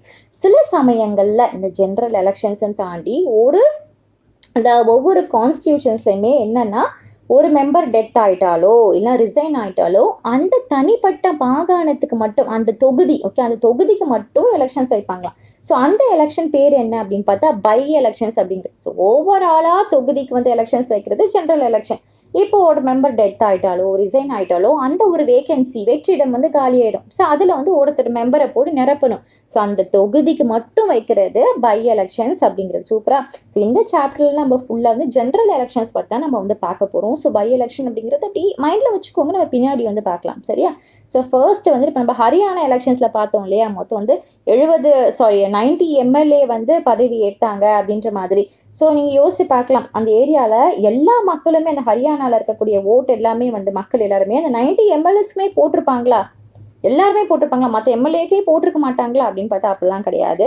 என்னன்னா நம்ம கண்ட்ரி வந்து ஒரு இது ஃபாலோ பண்ணுது என்ன அப்படின்னு பார்த்தா we follow area based system of representation. அதாவது country is divided into different area for purpose of the elections. Okay, அது நிறைய டிஃப்ரெண்ட் ஏரியா வந்து டிவைட் ஆகுதான் ஒவ்வொரு பர்பஸ் ஆஃப் எலெக்ஷன்ஸ்க்குமே. ஸோ இந்த ஏரியாவை தான் மொத்தமாக நம்ம என்ன சொல்லுவோம் அப்படின்னா எலக்டோரியல் கான்ஸ்டிடியூஷன் எலக்டோரல் கான்ஸ்டிடியூஷன்சிஸ் சட்டமன்ற தொகுதிகள் அப்படின்ற மாதிரி வந்து சொல்லுவோம். ஸோ ஒரு ஏரியாவில் ஓட்டர்ஸ் வந்து வாழ்கிறாங்க இல்லையா, ஸோ அந்த ஏரியாலேயே ஒரு ரெப்ரசன்டேட்டிவை தேர்ந்தெடுப்பாங்க. இப்போ நம்ம பார்க்க போகிறது முக்கியம் என்னென்னா இப்போ லோக்சபா எலெக்ஷன்ஸ் வந்து எடுத்துக்கோங்க. இதில் வந்து கண்ட்ரி, நம்ம இந்தியா கண்ட்ரி அப்படின்னு வச்சுக்கோங்க. ஸோ கண்ட்ரியில் வந்து மொத்தம் 543 தொகுதிகள் இருக்குது. சரியா? இந்த 543 தொகுதியிலையும் ஒவ்வொரு தொகுதியிலேருந்து ஒரு ரெப்ரசன்டேட்டிவ் வந்து எலெக்ட் ஆவாங்க. ஸோ அவங்க பேர் மெம்பர் ஆஃப் பார்லிமெண்ட், எம்பி அப்படின்னு சொல்லுவாங்க. இது ஞாபகம் வச்சுக்கோங்க. லோக்சபா கண்ட்ரி வந்து எத்தனை இதாக டிவைட் ஆகுது தொகுதிகளாக 543 543 தொகுதிகளாக வந்து டிவைட் ஆகுது, கான்ஸ்டிடியூஷன்ஸாக டிவைட் ஆகுது. இதில் எலெக்ட் ஆகிற இந்த ரெப்ரசன்டேட்டிவ் பேர் எம்பி. ஸோ இதே மாதிரியே ஒவ்வொரு ஸ்டேட்டிலுமே ஒரு குறிப்பிட்ட எண்ணிக்கையில் அசம்பிளி கான்ஸ்டிடியூஷன்ஸ் இருக்குமா, அதாவது சட்டசபை தொகுதி வந்து பிரிக்கப்படுவான். ஸோ இந்த கேசஸில் இதில் எலெக்ட் ஆகிற ரெப்ரசன்டேட்டிவ் பேர் என்ன அப்படின்னு பார்த்தா மெம்பர் ஆஃப் லெஜிஸ்லேட்டிவ் அசம்பிளி. இதில் வந்து எம்எல்ஏன்னு சொல்லுவாங்க. லோக்சபா யார்? எம்பி. இந்த ஸ்டேட் அசம்பிளியில் என்னது எம்எல்ஏ, இது ஞாபகம் வச்சுக்கோங்க. இப்படி ஒவ்வொரு பார்லிமெண்ட்ரி கான்ஸ்டியூஷன்லையும் செவரல் அசம்பிளி கான்ஸ்டியூஷன் இருக்கான். ஸோ இந்த சேம் பிரின்சிபல் தான் பஞ்சாயத்து எலெக்ஷன்ஸ்லையும் சரி முனிசிபல் எலெக்ஷன்ஸ்லையுமே வந்து ஃபாலோ வந்து பண்ணிட்டு இருக்காங்க. அதுக்கப்புறமா ஒவ்வொரு வில்லேஜு ஒவ்வொரு டவுனு இது எல்லாமே divide into several ward. Village town எல்லாமே வார்டாக டிவைட் ஆகுமா. நம்ம கேட்டிருப்போம் இந்த வார்டோட கவுன்சிலரு, இந்த வார்டோட இது இந்த மாதிரிலாம் வந்து கேட்டிருப்போம் இல்லையா. ஒரு வடிவேலு காமெடிக்குள்ள நான் இந்த நமக்காக உழைக்கிறாங்க இந்த வார்டோட கவுன்சிலராக நம்ம இவங்களை வந்து பொறுப்பேற்றுப்போம் ஸ்னேக் பாபு அப்படின்லாம் சொல்லுவாங்க இல்லையா. ஸோ ஒவ்வொரு வில்லேஜுமே ஒவ்வொரு டவுன்லையுமே இந்த மாதிரி செவரல் வார்டாக வந்து இதாகுது, இந்த தொகுதியாக வந்து மாறுது. அதுக்கப்புறம் ஒவ்வொரு வார்ட்லேயும் ஒவ்வொரு மெம்பரை அந்த வில்லேஜ்லேருந்து அந்த அர்பன் ஏரியாலேருந்து இந்த மாதிரி மெம்பரை வந்து எலெக்ட் பண்ணுவாங்க. சில சமயத்தில் இந்த கான்ஸ்டியூஷன்ஸ் எல்லாமே ஒரு சீட்டாக கூட கவுண்ட் பண்ணுவாங்களாம். இதெல்லாமே தாண்டி ஒரு சீட்டாக கவுண்ட் பண்ணுவாங்களாம். நம்ம இந்த லோக்டால் இதில் பார்த்தோம் இல்லையா, மொத்தம் வந்து 60 சீட்ஸை வந்து அவங்க ஹரியானா அந்த எலெக்ஷன்ஸில் ஒன் பண்ணியிருந்தாங்க அப்படின்ட்டுன்னு. ஸோ 60 சீட், அதாவது the candidate of Lok Sabha 160 assembly constitutions. Okay, மொத்தம் 60 அசம்பிளி கான்ஸ்டியூஷன்ஸ் வந்து ஒன் பண்ணியிருக்காங்க இந்த ஸ்டேட்டில். அதுக்கப்புறம் இந்த மொத்தம் வந்து அப்போ அவங்கக்கிட்ட 60 எம்எல்ஏ அந்த ஸ்டேட் அசம்பிளியில் இருக்குது அப்படின்ற மாதிரி வந்து அர்த்தம். ஓகேவா. நம்ம நெக்ஸ்ட் பார்க்க போகிற டாபிக் வந்து ரிசர்வ்டு கான்ஸ்டிடியூன்சிஸ் அப்படிங்கிறது, அதாவது ஒதுக்கப்பட்ட தொகுதிகள் அப்படின்னு அர்த்தம். நம்மளோட கான்ஸ்டியூஷன் பொறுத்த வரைக்குமே எவ்ரி 8 சிட்டிசனுக்குமே நம்மளோட ரெப்ரசன்டேட்டிவை தேர்ந்தெடுக்கக்கூடிய உரிமை இருக்குது அப்படிங்கிறத நம்ம ஸ்டார்டிங்லேருந்து பார்த்துட்டே இருக்கோம். இருந்தாலுமே அந்த கான்ஸ்டியூஷன்ஸை வந்து உருவாக்குறாங்க இல்லையா கான்ஸ்டியூஷன் மேக்கர்ஸ். ஸோ அவங்களுக்கு ஒரு சின்ன ஒரு வருத்தம் இருக்குது. என்ன அப்படின்னா, ஒரு ஓப்பன் எலெக்ஷன்ஸ் பொறுத்த வரைக்கும் ஒரு சர்டன் வீக்கர் செக்ஷன் வந்து மற்றவங்களை எதிர்த்து போட்டியிடக்கூடிய அந்த ஒரு டக்குனன்ற மனப்பான்மை அப்படிங்கிறது வரமாட்டேங்குது. ஒரு லோக்சபா எலெக்ஷன்ஸ்ல ஆகட்டும், மக்களவை எலெக்ஷன்ஸ்லும் சரி, இந்த ஸ்டேட் லெஜிஸ்லேட்டிவ் அசம்பிளிஸ் எலெக்ஷன்ஸும் சரி, டக்குன்னு அவங்க வந்து மற்றவங்களை எதிர்த்து போட்டியிட வந்து கொஞ்சம் வந்து தயங்குறாங்க. ஏன்னா அவங்களுக்கு தேவையான அந்த ரிக்வயர்ட் ரிசோர்ஸஸ் அப்படிங்கிறது இல்லை, ஒரு சர்டன் எஜுகேஷன் அப்படிங்கிறது இல்லை. ஸோ அந்த எலெக்ஷன்ஸ் வந்து வின் பண்ணணும் அப்படின்னு நினைச்சாலுமே ஒரு விதமான ஒரு பயம் அப்படிங்கிறது இருக்கு. ஏன்னா மற்றவங்களை வந்து அகெயின்ஸ்ட் பண்ணி போட்டியிடணும், நம்ம ஜெயிப்போமா தோப்போமா என்ற கட்டத்தில் தான் இருப்பாங்க. ஏன்னா நிறைய இன்ஃப்ளூயன்ஸான ரிசோர்ஸ் உள்ள மக்கள்லாம் இருக்கும்போது ஸோ அவங்கள நம்ம முன்னாடி நிறுத்திட்டு நமக்கு அவங்களை எதிர்த்து போராடணுமே அப்படின்ட்டுன்னு என்ன பண்றாங்களாம், அந்த சில பிரிவினர் வந்து கொஞ்சம் வந்து தயங்குறாங்க. ஸோ அதனால இந்த தயக்கம் என்ன ஆகுதுன்னா, அந்த பார்லிமெண்ட்ல ஒரு குறிப்பிட்ட பிரிவின் அந்த குழுவை வந்து நம்ம வந்து இலக்க நேரிட அந்த கூட ஒரு சுச்சுவேஷன்ல தான் இருக்கு. ஸோ அந்த கான்ஸ்டியூஷன்ஸ் மேக்கெல்லாம் என்ன நினைக்கிறாங்க அப்படின்னா, ஒரு ஸ்பெஷல் சிஸ்டம் ஒன்று வந்து கொண்டு வரணும். எதுக்காக அப்படின்னா, ஸோ அந்த சிஸ்டம் பேர் என்ன அப்படின்னு பார்த்தா reserved constituencies for weaker section அப்படிங்கிறது. அதாவது இந்த ஒரு சில ஒதுக்கப்பட்ட தொகுதிகளுக்கு மட்டும் அவங்கள வந்து ஒரு முன்னிறுத்தி அவங்க வந்து வெளியே வரணும் அப்படின்றதுக்காக ஒரு சர்டன் சிஸ்டம் எல்லாம் கொண்டு வராங்க. அதாவது ஷெட்யூல் காஸ்ட், ஷெட்யூல் ட்ரைப்ஸ் இருக்காங்களே, எஸ்சி எஸ்டி, இந்த பிரிவினர் கூட அவங்க வந்து எதிர்த்து போரிடலாம் அப்படின்ட்டு ஒரு ஸ்பெஷல் குவாட்டா வந்து அவங்களுக்கு வந்து கொடுக்குறாங்க. எஸ்சி அப்படின்னா ஒதுக்கப்பட்ட தொகுதி, அதாவது இந்த எஸ்சி கேஸ்ட்ல இருக்கக்கூடிய அந்த ஒதுக்கப்பட்ட தொகுதி, அந்த ஷெட்யூல் கேஸ்ட் இருக்காங்க இல்லையா. ஸோ இவங்க இந்த சமூகத்தை சார்ந்த ஒரு பர்சன் வந்து அந்த தேர்தலில் நிற்க முடியும். அதே மாதிரி எஸ்டி, இந்த ஷெட்யூல் ட்ரைப் இருக்காங்க இல்லையா. ஸோ இந்த கேஸ்ட் சார்ந்தவங்க வந்து இதுல போட்டி போட்டு இதுல வந்து நிற்க முடியும். இதுல அந்த லோக்சபா அந்த மக்களவையிலும் சரி, இந்த ஸ்டேட் அசம்பிளிலுமே சரி நிற்க முடியும். ஸோ எஸ்டி பிரிவில் மொத்தம் வந்து 84 சீட் வந்து ஒதுக்கி கொடுத்துருக்காங்க. அதுக்கப்புறமா வந்து எஸ்சி பிரிவில் வந்து 84 சீட்ஸ் ஒதுக்கி கொடுத்துருக்காங்க. எஸ்டி பிரிவில் வந்து 43 சீட்ஸ் வந்து ஒதுக்கி கொடுத்துருக்காங்க. ஸோ இந்த ஒதுக்கன் அந்த சீட் அலாட் பண்ண விதமாக அவங்க வந்து அந்த தேர்தலை வந்து போட்டியிடலாம் அப்படின்ற மாதிரி 26 ஜனவரி 2019 நிலவரப்படி வந்து சொல்லியிருக்காங்களாம். இந்த ரிசர்வ்டு சீட்ஸ் இருக்கு இல்லையா, இது வந்து எஸ்சி எஸ்டி இருக்காங்க இல்லையா, இவங்க வந்து அவங்களோட ஷேர்ஸ் எதுவுமே வந்து மற்ற அதர் கேஸ்ட் குரூப்ஸ்க்கு வந்து விட்டு கொடுக்கக்கூடாது. அவங்க நிற்கணும்னு நினைச்சாங்கன்னா இந்த ரிசர்வ்டு கான்ஸ்டிடியூவன்ஸ் பிரகாரம் வந்து நிற்கலாம். சரியா. ஸோ இந்த ஒரு சிஸ்டம் இருக்கு இல்லையா, அந்த ரிசர்வேஷன், இது இன்னுமே எக்ஸ்டெண்ட் பண்ணாங்க. அதுக்கப்புறமா அந்த வீக்கர் செக்ஷனை வந்து ஃபுல் ஃபோக்கஸ் பண்ணுற விதமாக, அதாவது அந்த டிஸ்ட்ரிக்ட் லெவலில், அதுக்கப்புறம் லோக்கல் லெவலில் எல்லாத்தையுமே இந்த நிறைய ஸ்டேட்ல கூட இந்த சீட்ஸ், அதாவது பஞ்சாயத்து, முனிசிபல், கார்பரேஷன், இந்த மாதிரி இடங்கள்ல கூட இவங்களுக்கு தனிப்பட்ட ஒரு சீட் வந்து அலாட் பண்ண ஸ்டார்ட் பண்ணாங்க. ஸோ இவங்களையும் தவிர்த்து இன்னொன்னா பேக்வர்ட் கிளாஸஸ்க்கு நிறைய அந்த ஓபிசின்னு சொல்லுவாங்க இல்லையா, ஸோ அவங்களுக்கும் இந்த ரிசர்வ்டு குவாட்டால வந்து நீங்க வந்து நிக்கலாம், ஒரு கேண்டிடேட்டா நிக்கலாம் அப்படின்ற ஒரு சலுகைகள் வந்து கொடுக்காத்தாங்களாம். அதுக்கப்புறம் இந்த சீட் நம்பர் சொன்னேன் இல்லையா, ஸோ இது வந்து ஒவ்வொரு ஸ்டேட்டுக்கு ஏற்ற மாதிரி மாறுபடும். அந்த போர்ஷன் ஆஃப் சீட்ஸ் ரிசர்வ் பண்றது அப்படிங்கிறது ஸ்டேட் டு ஸ்டேட் வந்து மாறுபடும். அதே மாதிரியே 3ல் 1 பங்கு சீட் வந்து விமன் கேண்டிடேட்ஸ்க்கு வந்து அலாட் பண்ணியிருக்காங்க. நம்ம நெக்ஸ்ட் பார்க்க போற டாபிக் வந்து ஓட்டர் லிஸ்ட் அப்படிங்கிறது. இப்போ தொகுதிகள் எல்லாமே டிசைட் பண்ணியாச்சு. ஓகே, அந்த தொகுதிகள்லாம் டிசைட் பண்ணதுமே ஒரு நெக்ஸ்ட் ஸ்டெப் என்ன அப்படின்னு பார்த்தா ஓட்டர்ஸ் லிஸ்ட் வந்து ரெடி பண்றது. யாரெல்லாம் ஓட்டு போடலாம், யாரெல்லாம் ஓட்டு போட முடியாது, யாரெல்லாம் எலிஜிபிள் கேண்டிடேட், இந்த மாதிரி நிறைய வரையறைப்படுத்தி ஒரு லிஸ்ட் வந்து எடுக்கிறது. இந்த ஒரு டெமோக்ராட்டிக் எலெக்ஷன்ல இந்த எலிஜிபிள் ஓட்டர்ஸ் லிஸ்ட்டை வந்து ப்ரிப்பேர் பண்ணுவாங்க. இது எப்போனா எலெக்ஷன்ஸ்க்கு ரொம்ப நாள் முன்னாடியே வந்து ப்ரிப்பேர் பண்ண வந்து ஸ்டார்ட் பண்ணிடுவாங்க. ஸோ இந்த ஒரு ஓட்டர்ஸ் லிஸ்ட் அப்படிங்கிறது எல்லாருக்கிட்டையுமே அந்த லிஸ்ட் அந்த மாதிரி கொடுத்துருவாங்க. சரியா, ஒரு எலக்ட்ரோல் என்ரோல் அப்படின்ற மாதிரி வந்து சொல்லுவாங்க. இது காமனாக நம்ம வந்து ஓட்டர்ஸ் லிஸ்ட் அப்படின்ற மாதிரி வந்து சொல்லுவோம். ஸோ இந்த ஒரு ஸ்டெப் அப்படிங்கிறது ரொம்பவே முக்கியமானது. ஏன்னா இந்த first condition of democratic election இந்த ஓட்டர்ஸ் லிஸ்ட் வந்து ரெடி பண்ணுறது தான். அது ஏன்னா every one is equal opportunity to choose a representative இல்லையா. எல்லாருக்குமே ஒரு ஈக்குவல் ஆப்பர்ச்சுனிட்டி இருக்கு அப்படிங்கிறது, அவங்களுக்கு விருப்பமான ரெப்ரசன்டேட்டிவ் தேர்ந்தெடுக்கக்கூடிய உரிமை இருக்கு அப்படிங்கிறத நம்ம பார்த்துட்டு இருந்தோம். அதே மாதிரி இன்னொரு ஒரு பிரின்சிபல் நம்ம வந்து ரொம்ப போன சாப்டர்லாம் படிச்சுட்டு வந்திருக்கோம். என்னன்னா யூனிவர்சல் அடல்ட் பிரான்ச்சைஸ் அப்படிங்கிறது. அதாவது every one should have one vote, எல்லாருக்கும் ஒரு ஓட்டு அப்படிங்கிறது இருக்கு. அது மாதிரி அந்த ஒவ்வொரு ஓட்டுமே ஒரு ஈக்குவல் வேல்யூல இருக்கு அப்படிங்கிற மாதிரி பார்த்தோம் இல்லையா. ஸோ அதுக்கப்புறமா வந்து யாருமே வந்து அவங்களோட ஓட்ஸ் வந்து டினைட் பண்ண முடியாது. இல்லை நீங்க ஓட்டு போடக்கூடாது அப்படின்ட்டு ஒரு வேல்யூவான ரீசன் இல்லாம ஒரு டினைட் அப்படிங்கிற மாதிரி ஒரு வார்த்தைக்கே இடம் இல்லை. அதே மாதிரி ஒவ்வொரு சிட்டிசனுமே ரொம்ப டிஃப்ரெண்ட். சில பேர் ரிச்சா இருப்பாங்க, சில பேர் புவரா இருப்பாங்க, சில பேர் எஜுகேட்டடா இருப்பாங்க, சில பேர் நான் எஜுகேட்டடா இருப்பாங்க, சில பேர் ரொம்ப கைண்டா இருப்பாங்க, சில பேர் கைண்டா இருக்க மாட்டாங்க. பட் எல்லாமே பொதுவாக ஓவராலா பார்க்கும்போது எல்லாருமே ஹியூமன் பீயிங்ஸ். ஸோ அந்த ஹியூமன் பீயிங்ஸ் அப்படின்ற அடிப்படையில் அவங்களுக்கு உண்டான தேவைகள், வியூஸ், நீட்ஸ் அப்படிங்கிறது இருக்கதான் செய்யும். ஸோ அதனால தான் ஒவ்வொரு இதுவுமே ஈக்குவல், எல்லாருக்குமே டிசர்வ் அப்படின்ற ஒரு வண்ணம் வந்து கொண்டு வந்தாங்க. நம்மளோட கண்ட்ரியில ஒரு சிட்டிசன் ஒரு ஏஜ் வந்து 18+ அபோவ் வந்தாலே ஓட்டு போட உரிமை அப்படிங்கிறது இருக்கு. ஸோ இந்த ஓட்டு போட உரிமைக்கு அப்படிங்கும்போது கேஸ்ட், ரிலிஜன், ஜெண்டர் இது எதுவுமே பாகுபாடு வந்து பார்க்காது.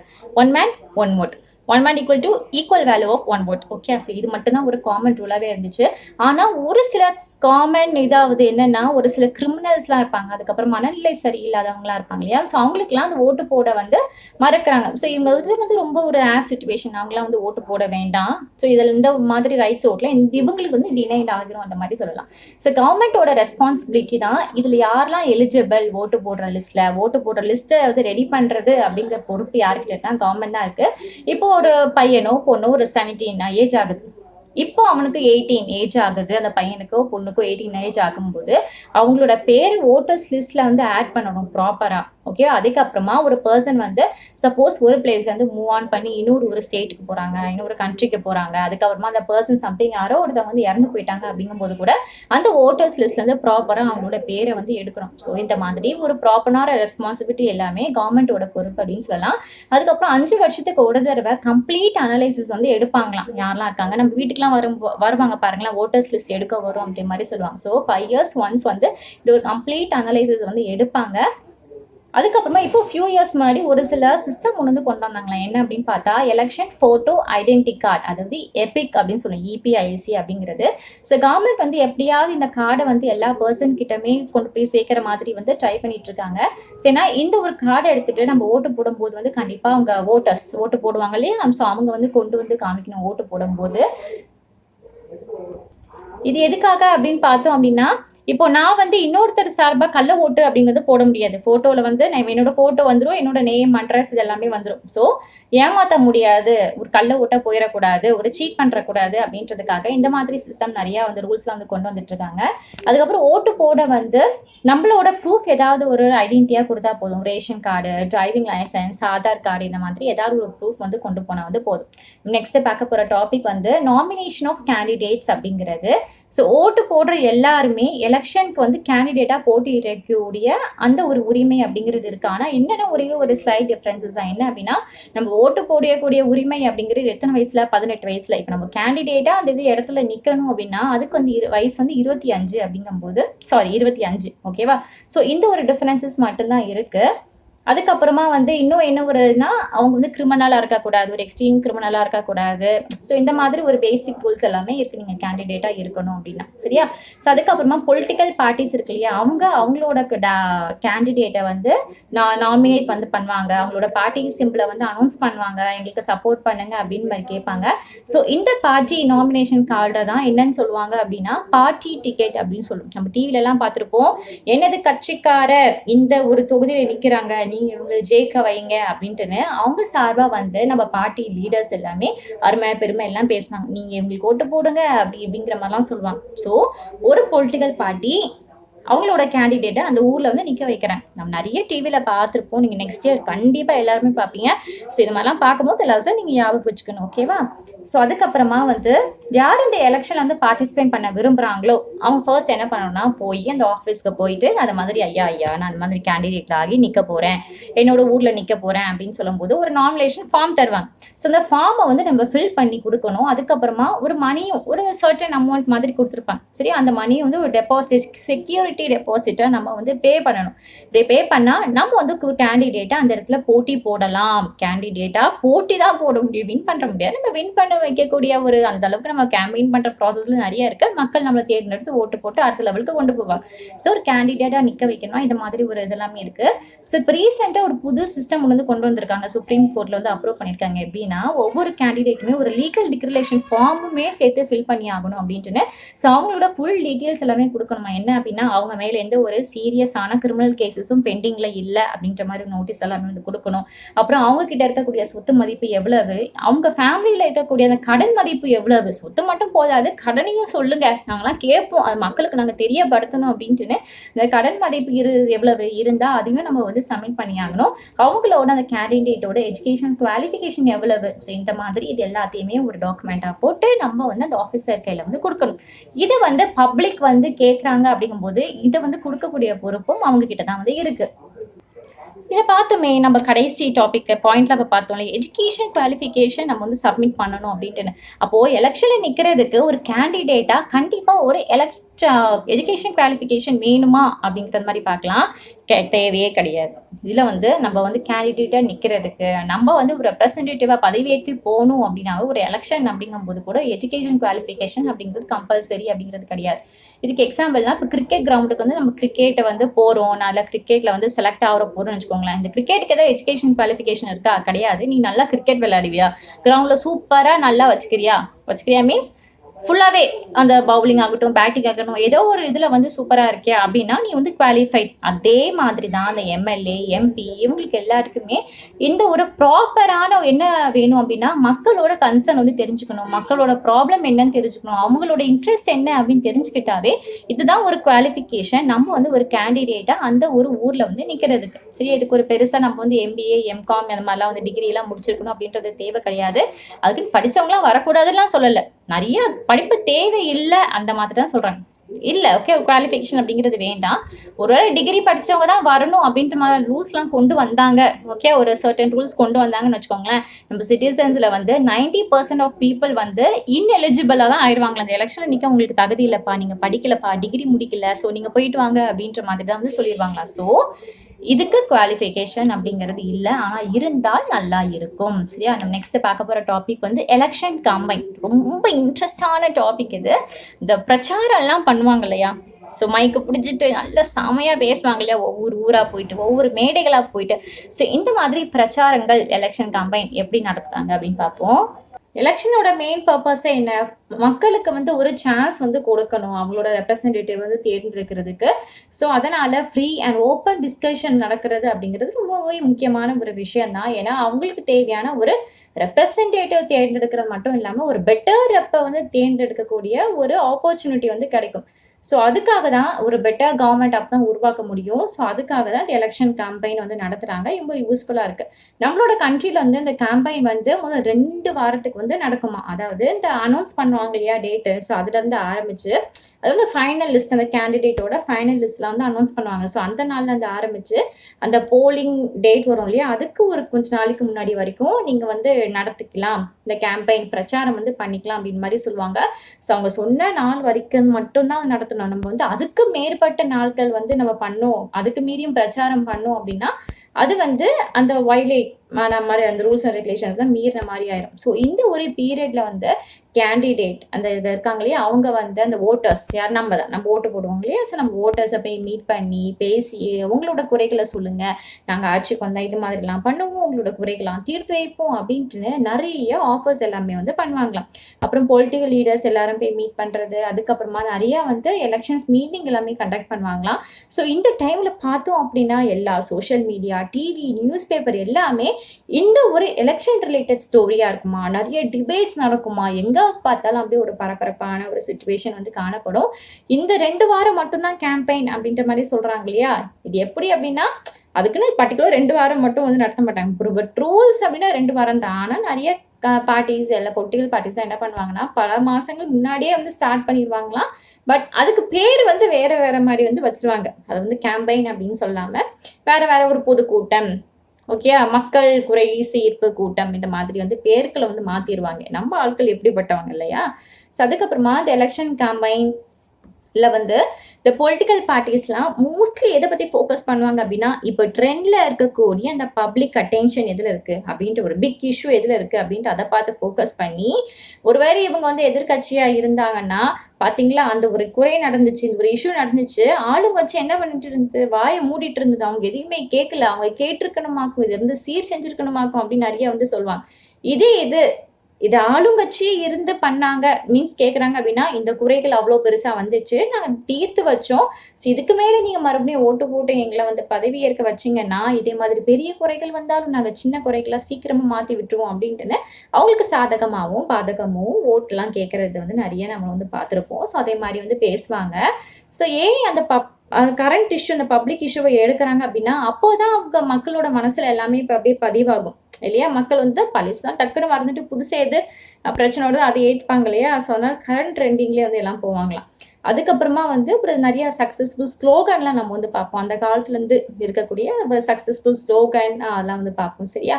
முதல்ல வந்து காங்கிரஸ் பார்ட்டியில வந்து இந்திரா காந்தி அவர்கள் இருக்காங்களே, அவங்க ஒரு சக்ஸஸ்ஃபுல் ஸ்லோகன்ல வந்து சொல்லியிருக்காங்க என்னன்னா, கரீபி ஹட்டாவ் அப்படின்ட்டு, அதாவது ரிமூவ் பாவர்ட்டி, வறுமையை ரிமூவ் பண்ணணும். இந்த மாதிரி இது வந்து எங்க ஸ்லோகன் பிரச்சாரம் பண்ணாங்க அப்படின்னு பார்த்தா, லோக்சபா எலெக்ஷன்ல 1971ல. ஸோ இவங்க கட்சி வந்து ஒரு ப்ராமிஸ் வைக்குது மக்கள்கிட்ட என்னன்னா, அந்த மாதிரி பாவர்ட்டியை வந்து கண்டிப்பா நாங்க வந்து ரிமூவ் பண்ணுவோம், அதுல இருக்கக்கூடிய பாலிசிஸ் எல்லாமே மறுசீரமைப்போம் நாங்க ஆட்சிக்கு வந்தா அப்படின்ற மாதிரி இவங்களோட இது ப்ராமிசஸ் எல்லாமே வந்து முன்வைக்கிறாங்க. நெக்ஸ்ட் வந்து சேவ் டெமோக்ரஸி அப்படின்ற ஸ்லோகன் சொன்னது யாரு அப்படின்னு பார்த்தா, ஜனதா பார்ட்டியை சேர்ந்தவங்க ஜெயபிரகாஷ் நாராயண் அப்படின்றவங்க தான். ஸோ லோக்சபா அந்த மக்களவை தேர்தல் இருக்கு இல்லையா, ஸோ அந்த எலெக்ஷன்ஸ்ல 1977ல வந்து சொன்னாங்க.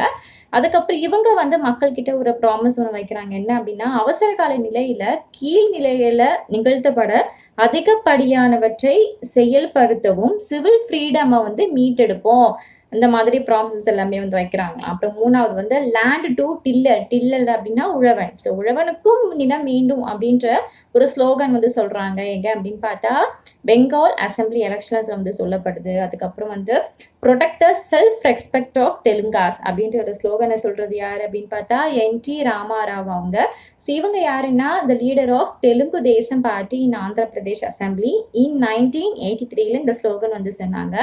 ஸோ டெமோக்ரஸியில் பெஸ்ட்டான ஒரு விஷயம் என்ன அப்படின்னு பார்த்தா, இந்த பொலிட்டிக்கல் பார்ட்டிஸுமே கேண்டிடேட் இவங்க 2 பேரும் மக்கள்கிட்ட ஒரு ஃப்ரீயாக பேசுகிறாங்க இல்லையா, அவங்களோட அந்த எலெக்ஷன் கேம்பெயினை நடத்துகிறாங்களே, இது ஒரு பெஸ்ட்டு பார்ட், ஒரு சுவாரஸ்யமான ஒரு பார்ட் அப்படின்ற மாதிரி கூட சொல்லலாம். ஸோ எனக்கெல்லாம் இந்த எலெக்ஷனில் பார்த்து பர்சனலாக ஓகே பார்த்தோம் அப்படின்னா, எனக்கு இந்த எலெக்ஷன் கேம்பெயின் அப்படிங்கிறது ரொம்பவே பிடிக்கும். ஸோ ரொம்ப பரபரப்பாக இல்லை சோஷியல் மீடியாலையும் சூப்பராக வந்து ஒரு ஆக்டிவாகவே வச்சுட்டு இருப்பாங்க. ஸோ அதனால் எனக்கு வந்து பர்சனலாக கொஞ்சம் பிடிக்கும் அப்படின்னு சொல்லலாம். ஸோ அதுக்கப்புறமா வந்து இந்த கேம்பெயினில் வந்து இந்த பொலிட்டிக்கல் பார்ட்டி கேண்டிடேட் எல்லாமே ஒரு ஃபேரான ஒரு ஈக்குவலான விஷயமும் வந்து அவங்க வந்து பண்ணணும் சரியா. அதுக்கப்புறமா நம்மளோட லா பொறுத்த வரைக்கும் இந்த எலெக்ஷன் லா இருக்கு ஓகே, அந்த அரசியல் ரீதியான சட்டத்தை பொறுத்த வரைக்கும் எந்த ஒரு பார்ட்டியோ எந்த ஒரு கேண்டிடேட்டோ வரப்போற ஒரு 4 விஷயத்த கண்டிப்பா பண்ணிடக்கூடாது. என்னன்னா, லஞ்சம் கொடுக்க கூடாது, மக்களுக்கு எங்களுக்கு ஓட்டு போடுங்க, நாங்க உங்களுக்கு காசு தரோம் அப்படின்ட்டுன்னு லஞ்சம் பேசக்கூடாது, ஓட்டர்ஸை த்ரெட்டன் பண்ணக்கூடாது. நெக்ஸ்ட், எந்த ஒரு கேஸ்ட் ரீதியாவோ எந்த ஒரு ரிலீஜன் ரீதியாவோ வச்சு அவங்க ஓட்டு கேட்கறது தப்பு. ஸோ அப்படியும் ஓட்டு கேட்கக்கூடாது. அதுக்கப்புறமா எந்த ஒரு கவர்மெண்ட் ரிசோர்ஸஸை ஒரு மையமா வச்சு கேம்பெயின் வந்து யூஸ் பண்ணக்கூடாது. நெக்ஸ்ட் வந்து இப்போ ஒரு லோக்சபாக்கு ஓட்டு கேட்குறாங்க அப்படின்னா 25 லட்சத்துக்கு மேல செலவு பண்ணக்கூடாது. அதே இது இந்த அசெம்பிளி எலெக்ஷன்ஸா இருந்தா 10 லட்சத்துக்கு மேல செலவு பண்ணக்கூடாது. அப்படி மீறி செலவு பண்ணா நம்ம வந்து இந்த எலெக்ஷன் கமிஷனுக்கு கணக்கு காமிச்சாகணும். இது ஏன் இவ்வளோ பண்ணீங்க அப்படின்ட்டுன்னு நிறைய சட்டப்பூர்வமான விஷயங்கள் எல்லாமே ஃபேஸ் பண்ணி ஆகணும். ஸோ இந்த மாதிரிலாம் வந்து பண்ணக்கூடாது. இது வந்து எலெக்ஷன் லா அப்படின்ற மாதிரி வந்து சொல்லலாம். இல்ல இந்த 4 அம்சங்கள மீறி நம்மளோட பார்ட்டி ஆகட்டும், பொலிட்டிக்கல் பார்ட்டிஸ் ஆகட்டும், அதுக்கப்புறம் கேண்டிடேட் ஆகட்டும், ஏதாவது ஒரு விஷயம் மீறினாங்க அப்படின்னா, கோர்ட்ல வந்து இவங்கள வந்து நீங்க "அப்பா போதும்பா, நீங்க ரூல்ஸ் எல்லாம் மீறிட்டீங்க. உங்கள நாங்க ரிஜெக்ட் பண்ணிடுறோம். நீங்க இந்த வாட்டி கலந்துக்கவே முடியாது. நோ கேண்டிடேட், நோ எதுவுமே" அப்படின்ற மாதிரி ரிஜெக்ட் பண்ணிடுவாங்க. ஸோ அதெல்லாம் இல்லாம பார்த்துக்கணும் அப்படின்னா, அஸ் பர் த ரூல்ஸ் பிரகாரம் எல்லாமே போணும்.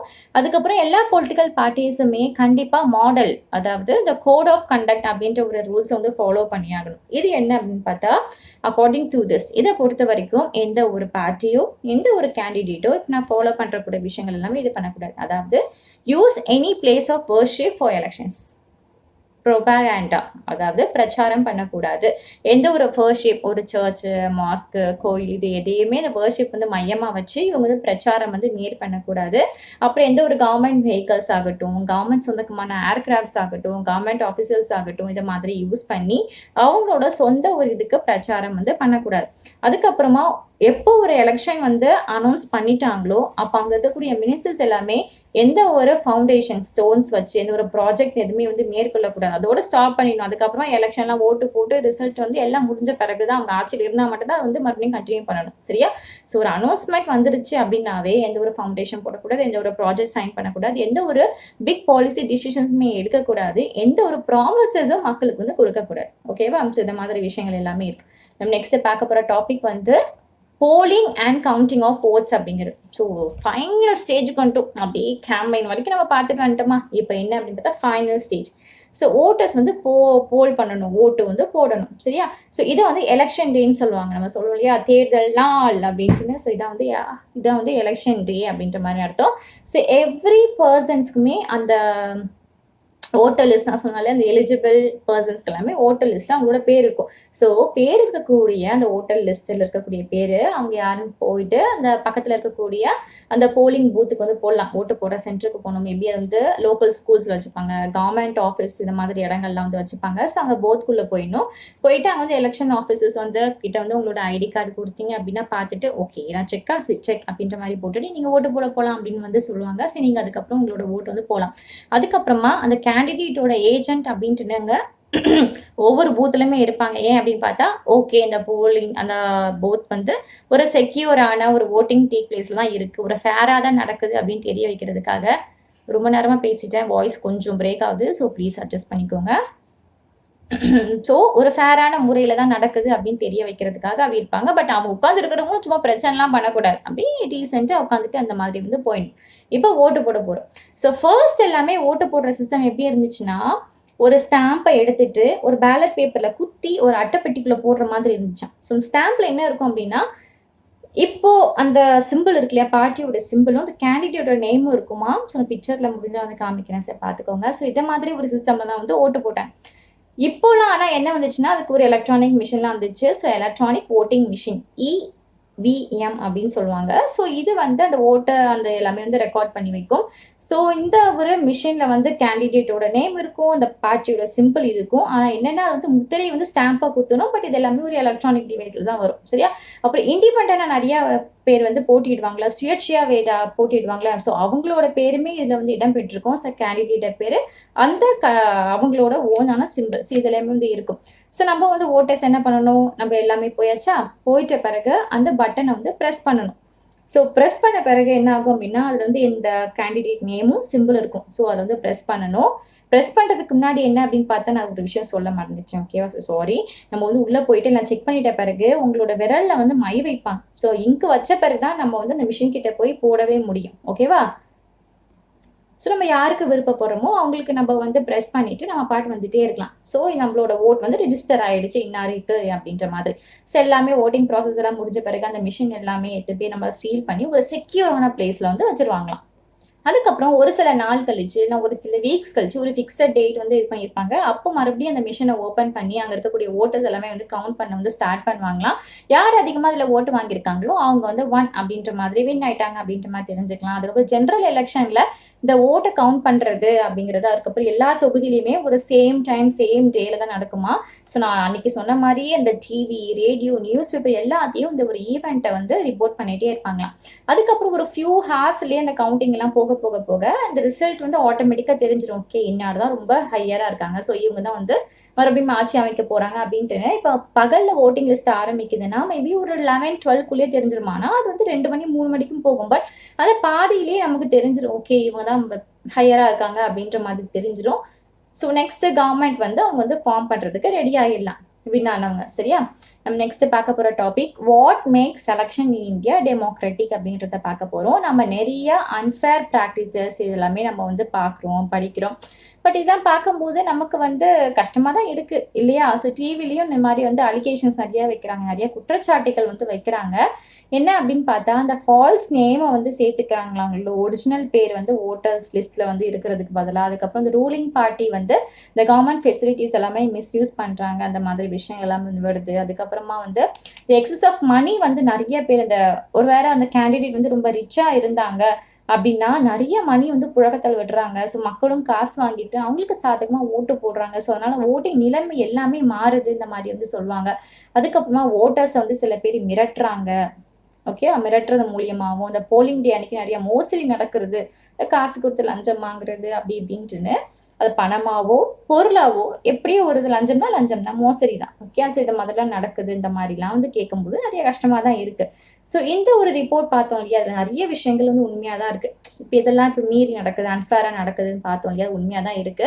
பட் பார்க்கும்போது ரொம்ப அன்ஹாப்பியா தான் இருக்கு. நமக்கு இப்போ ரொம்ப சந்தோஷமாவும் இருக்கும் நம்ம நாட்டை பத்தி யாராவது தப்பா பேசும்போது இல்லையா. ஸோ கஷ்டமா தான் இருக்கு. பட் இதுல இருக்கக்கூடிய எல்லா விஷயமும் வந்து நம்ம வந்து கொஞ்சம் கொஞ்சமா வந்து சேஞ்ச் பண்ணணும். ஆனா என்னன்னா அந்த அளவுக்கு இல்ல நம்ம நாட்டுல, ஓரளவுக்கு பட் இருக்கு. பட் அந்த அந்த ஒரு குறிப்பிட்ட ஸ்கேல்னு சொல்லுவாங்கல்ல, அந்த ஸ்கேலை தாண்டி வந்து இல்ல. அதனால ஏதோ கொஞ்சம் அந்த விஷயமா அப்படியே போயிட்டே இருக்கு அப்படின்ற மாதிரி வந்து சொல்லலாம்.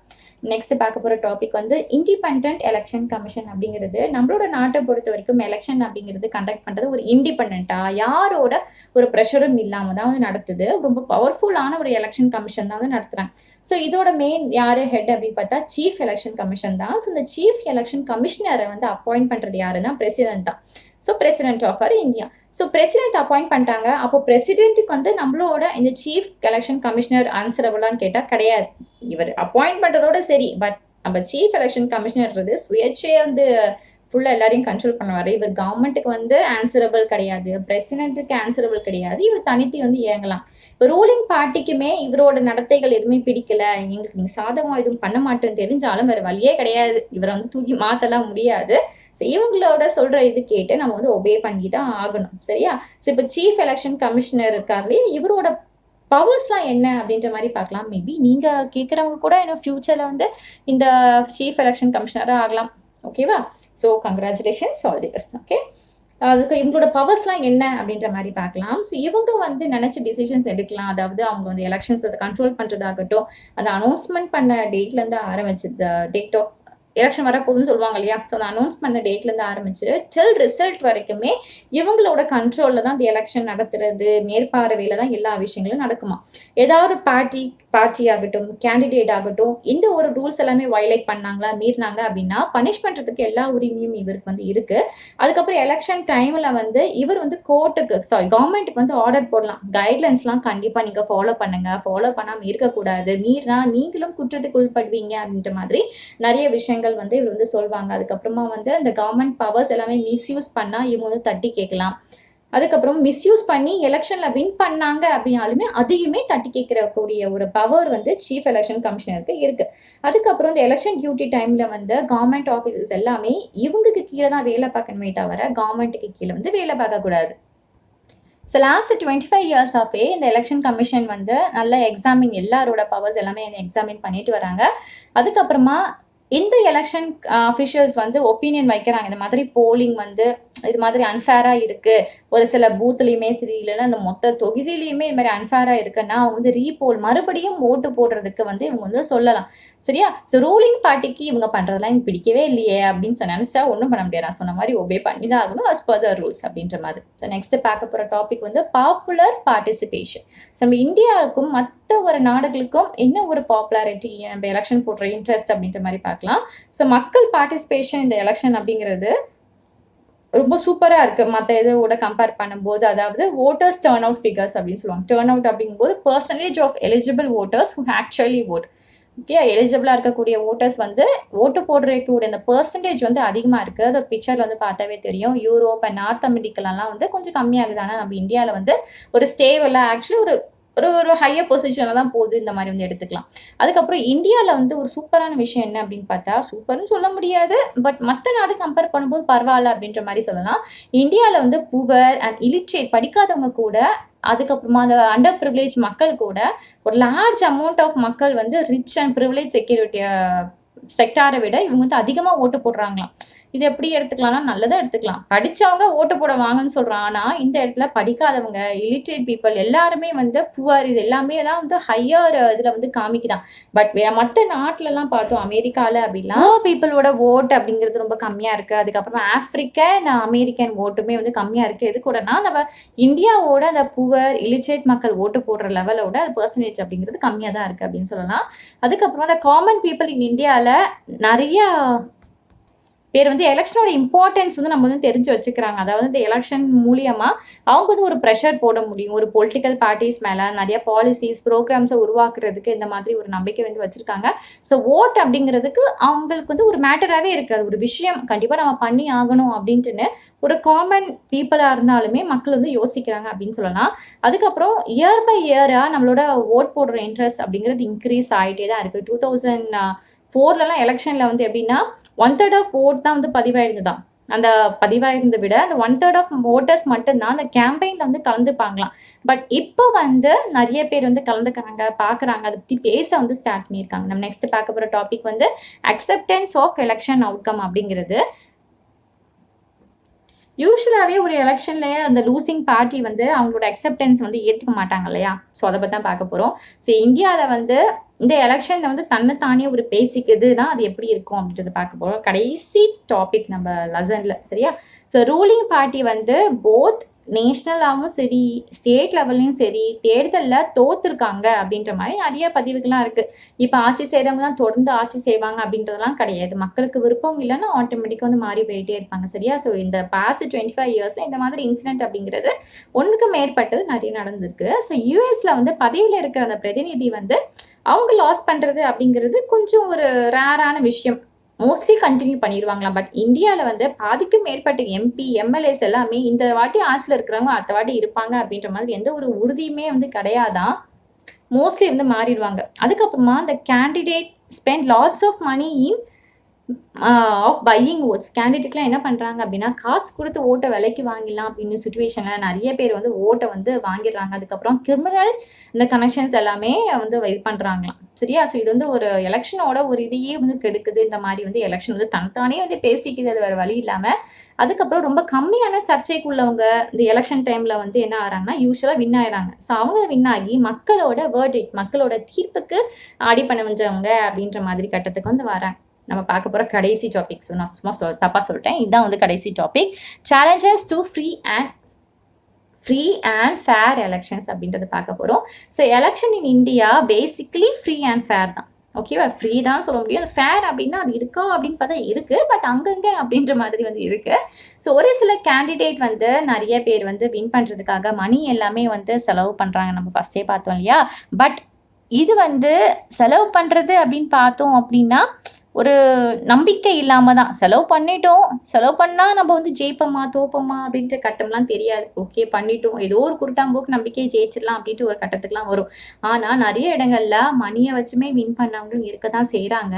ஸோ இதனால் பாதிக்கப்பட்டவங்க நேர்மையாக இருக்கிறவங்க கூட, அந்த சின்ன கட்சியில் இருக்கிறவங்க கூட ஆதரவு கிடைக்காம அவங்க வந்து தோற்கக்கூடிய ஒரு விஷயமும் நடக்குது. ஒரு நியாயமற்ற நன்மையை வந்து அனுபவிக்கிறாங்க அவங்க அப்படின்ற மாதிரி இது சொல்லலாம். அதுக்கப்புறம் இன்னும் சில பார்ட்ஸ்ல என்ன ஆகுது அப்படின்னா, இந்த கிரிமினல் கனெக்ஷனோட வச்சுக்கிட்டு எப்படியாவது அந்த ஆப்போசிட் கட்சிக்காரனை வீழ்த்திரு, நம்ம தான் ஜெயிக்கணும் அப்படின்ட்டுன்னு நிறைய லிங்க் எல்லாம் வச்சுக்கிட்டு அந்த தேர்தல் பஞ்சாயத்துல இருந்தே அந்த பிரச்சாரத்துல இருந்தே அந்த மத்தவங்களை வந்து அப்படியே தூக்கி வெளியேற்றிற பிளானுமே நிறைய நடக்குது.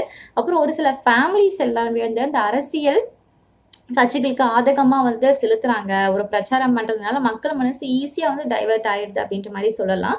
அதுக்கப்புறம் எலக்ஷன் ஆபீசர்ஸ் வந்து ஒரு சில the little choices to the ordinary citizens வந்து குடுக்குறாங்க. ஏன்னா நான் சொன்ன மாதிரி அவங்க வந்து யாரும் டக்குன்னு வந்து இந்த பெரிய பெரிய பார்ட்டிஸ்க்கு வந்து எதிர்த்து வந்து போராட வந்து பயப்படுறாங்க. ஒரு வேற ஏதாவது மணி ரீதியாவும் சரி, வேற ஏதாவது நம்மள தாக்குதல் நடத்திடுவாங்களோ அப்படின்ற ஒரு பயம் வந்து இன்னும் இருந்துட்டே தான் இருக்கு. அதுக்கப்புறமா smaller parties and independence candidate எல்லாமே இதனால ரொம்ப பெரிய ஒரு பாதிப்புக்குள்ளாறாங்க அப்படின்னு சொல்லலாம்.